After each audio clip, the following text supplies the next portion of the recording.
कल पार्क में पौधों के प्रकारों के बारे में चर्चा करने के बाद आज शाम को पुष्पा और पंकज सुंदर अंकल के बगीचे में मिलते हैं। सुंदर अंकल को पौधों से अत्यधिक लगाव है और वह पौधों के बारे में अच्छी खासी जानकारी रखते हैं। अभी वह अपने पौधों की देखभाल में लगे हुए हैं। नमस्ते सुंदर अंकल। नमस्ते बच्चों, आज यहाँ कैसे आना हुआ?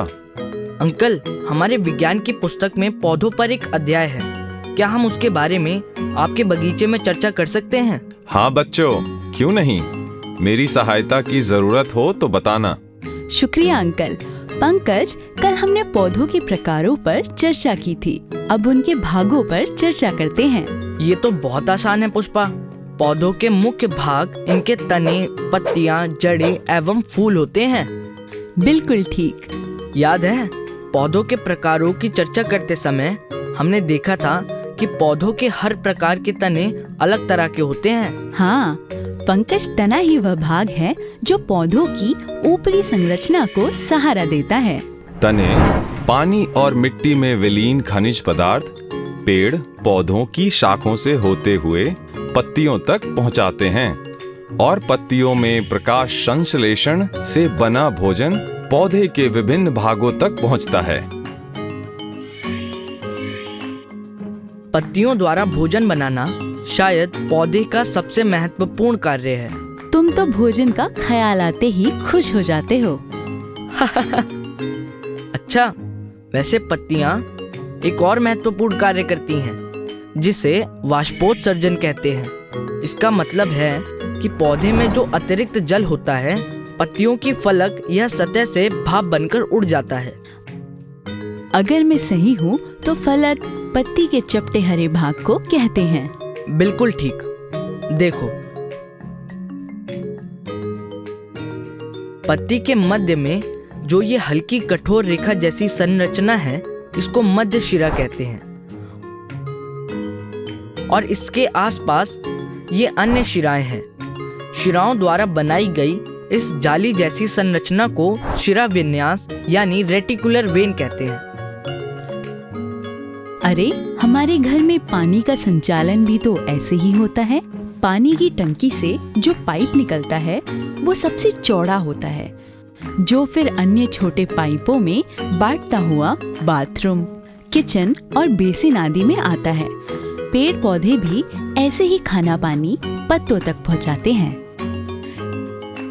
देखो, लगभग हर पत्ती पर इसी प्रकार का शिरा विन्यास बना हुआ है। सुंदर अंकल, जो कि उनकी बातें कुछ देर से सुन रहे थे, आकर उनकी मदद करते हैं। तुम दोनों के सोचने का तरीका बहुत अद्भुत है। अब मैं भी कुछ बताता हूँ। ये देखो, घास की पत्तियां ये पेड़ों की पत्तियों से अलग होती हैं।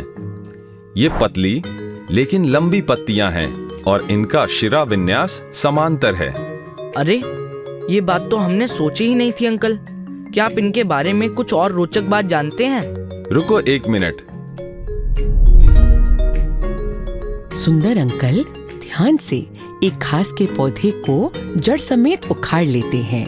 फिर एक ऐसे पौधे को उखाड़ते हैं जिसकी पत्ती पर जालिका रूपी शिरा विन्यास यानी कि रेटिकुलर वेन होता है। बच्चों, ये देखो, घास जैसे पौधे जिनका शिरा विन्यास समांतर होता है। इनकी जड़ें रेशेदार होती हैं और जिन पौधों की पत्तियों का शिरा विन्यास जालिका रूपी होता है, उनकी जड़ें ऐसे मूसला जड़ें होती हैं। अंकल, ये तो बहुत ही बढ़िया जानकारी है। जड़ें भी पौधों का बहुत ही महत्वपूर्ण भाग होती हैं। ये जमीन में मौजूद पानी और उसमें विलीन खनिज पदार्थों को सोख लेती हैं, जो तने से होकर पौधे के हर भाग तक पहुंच जाता है। इसके अलावा जड़ें पौधों की नींव की तरह भी काम करती हैं।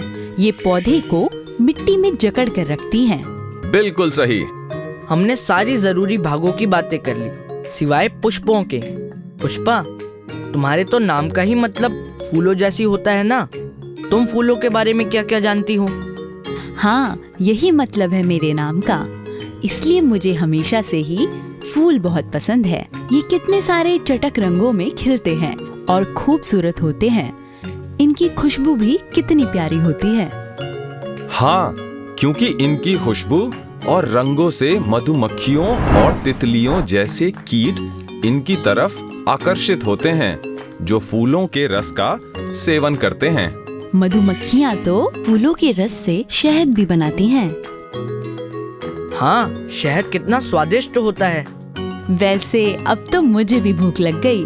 चलो चलकर कुछ फल खाते हैं।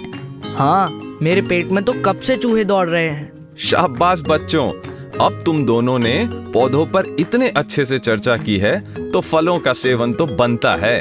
चलो, मैं तुम्हें अपने बागीचे के स्वादिष्ट फल खिलाता हूँ।